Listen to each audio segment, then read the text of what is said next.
So I recently started learning to play tennis and found out that the US Open was happening just a few days before it ended. I had never been before, so I got ground passes to check it out with a friend on the day of the women's singles final. The first thing we did was shop for US Open gear. Just wondering if you'd buy this teddy bear for $40. I ended up getting 2 ball caps instead, one in white and one in pink, that I can wear when playing tennis outdoors. There were so many cap designs that it was hard to decide what to buy. At the Wilson store, I bought official US Open tennis balls. The US Open Finals Fan Fest was from September 6 to 7. Even though our grounds passes didn't include seats to the game in the Arthur Ashe Stadium, it was still worth going to experience the atmosphere. If you're a tennis fan, I definitely think it's worth checking out. There were lots of brand pop-ups, fan experiences, and spots to take photos like here. The weather on Saturday started off nice, so we had a fun time walking around and watching the juniors games outside.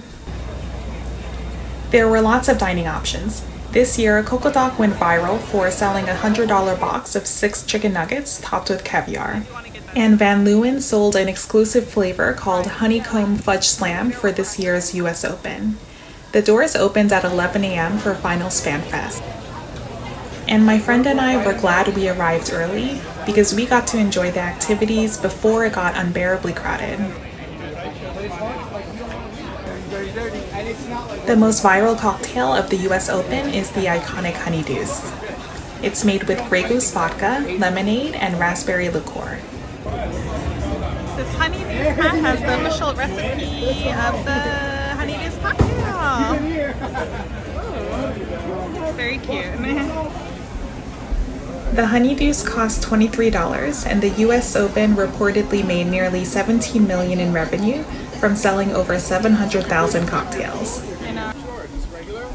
After a long wait in line, we got 1 regular Honey Deuce and 1 frozen Honey Deuce. Originally, bartenders would make the cocktail by pouring the vodka, lemonade, and Chambord on the spot. But to handle the high demand, they started using a pre-mixed vodka and lemonade, and pouring just the Chambord at the end to make it pink. The melon balls are also scooped with mini scoopers ahead of time. You're welcome, thank you. The Honey Deuce souvenir cup also lists the names of past US Open singles champions. I was excited to take mine home, but later that night I saw the names had already started to rub off. My friend had the regular Honey Deuce and I tried the frozen one. All the labor that we went into making this. I guess they defrost it because it's not frozen. For some reason I thought the balls were frozen too.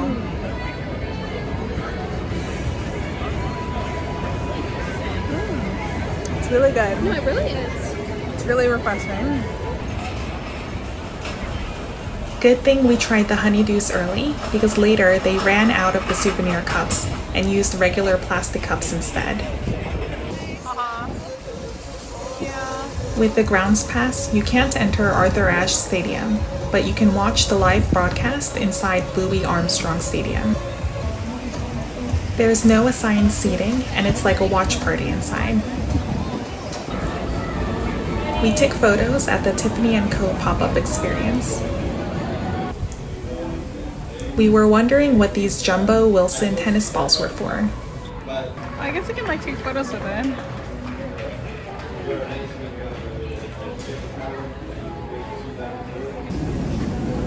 We got free sunscreen samples from La Roche-Posay.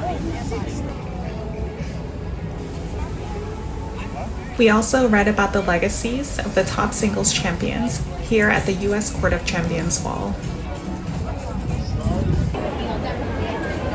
The Cadillac experience was giving away free $10 gift cards for meals, so we waited in line to grab 2 gift cards before dinner.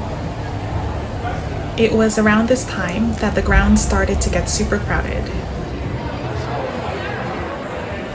The American Express fan experience had the most elaborate setup of all the fan experiences at the US Open that I had seen.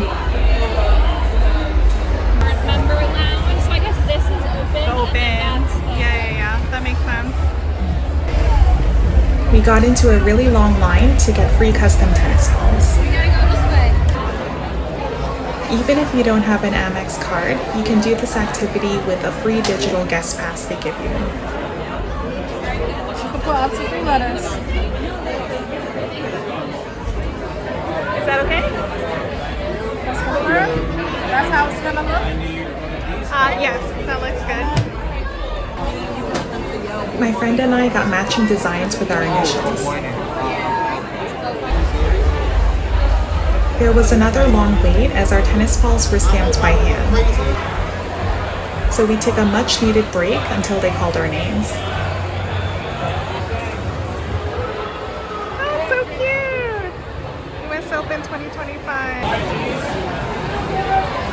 It started to rain hard, so we got a table inside a place called Fair instead of heading to Louis Armstrong Stadium for the watch party. I tried another signature cocktail of the US Open, the Aperol Spritz. My friend had the Ace Paloma, made with Dobel tequila, lime, grapefruit soda, and garnished with a black lava salt, which was a nice touch. The bartender asked if she wanted to take the cup home as a souvenir after finishing the drink, so I guess that was coming.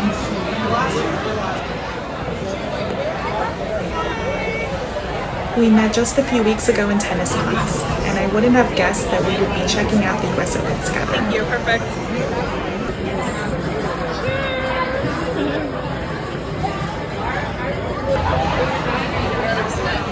We had the Mediterranean charcuterie platter and steak frites. The rain had stopped when we sat down at the bar, but it started again soon, and it got so windy that we had to hold on to our plates and utensils to keep them from flying.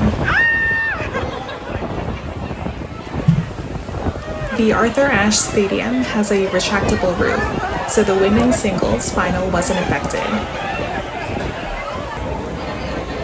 And we ended up watching the game while having dessert. Yeah. We were rooting for Amanda Anisimova, but Aryna Sabalenka played so incredibly that we cheered for her win too. As newbie tennis players, it was just inspiring to see world-class athletes competing.